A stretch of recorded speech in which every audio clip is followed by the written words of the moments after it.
Бисмиллахир-рахманир-рахим. Алхамдулиллах. Вассалату вассаламу аля расулиллах мабад. Урматтуу мусулман бир туугандар, пайгамбарыбыз саллаллаху алейхи вассалам, пайгамбар саллаллаху алейхи вассаламдын мээримдүүлүгү албетте бардык ааламга мээрим болуп келген. Пайгамбар саллаллаху алейхи вассалам ушунчалык жан кейиткен мезгилде, ушунчалык кыйынчылык абалдарда болгон кезде дагы эч бир мээримдүүлүгүдөн өзгөргөн эмес. Пайгамбар саллаллаху алейхи вассалам бүткүл адамзатка кала берсе, ошол кездеги пайгамбарыбызды кыйнаган кафырларга дагы өзүнүн мээримдүүлүгүн көргөзгөн. Булардан бир мисал айта турган болсок, ислам тарыхындагы эң улуу, эң чоң уруштардын бири, согуштардын бири Бадыр согушу болгон. Бадыр согушунда пайгамбар саллаллаху алейхи вассалам Абу Жахил баш болуп келген душманга дагы алар менен аларды өртүү максатында согушкан эмес, тескерисинче аларга мээримдүүлүгүн көрсөтүү үчүн аларга ушундай мээрим канаттарын жайган. Пайгамбар саллаллаху алейхи вассалам ошол кезде Абу Жахил Бадырда кайтыш болот.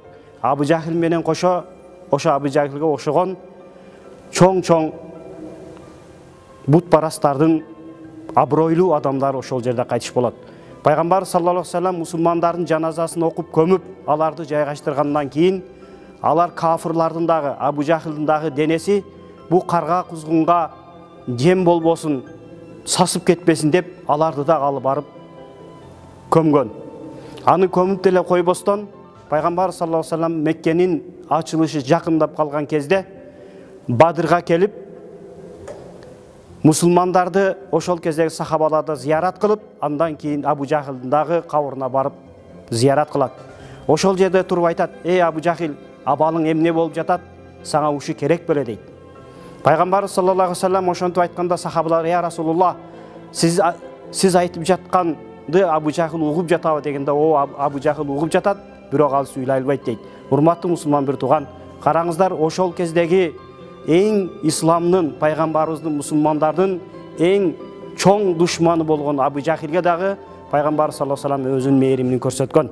Урматтуу мусулман бир тууган, албетте биз дагы ушул күнүбүздөгү ислам душмандарына, бизге болгон душмандык кылгандарга дагы пайгамбар саллаллаху алейхи вассалам көрсөтүп кеткен мээримдүүлүк менен алар менен мамиле кылсак, пайгамбар Аллах табарака ва таала кереметтүү Куранда: "Ва ма арсалнака илля рахматан лил аламин", биз сени бүткүл ааламга мээрим пайгамбар кылып жибердик.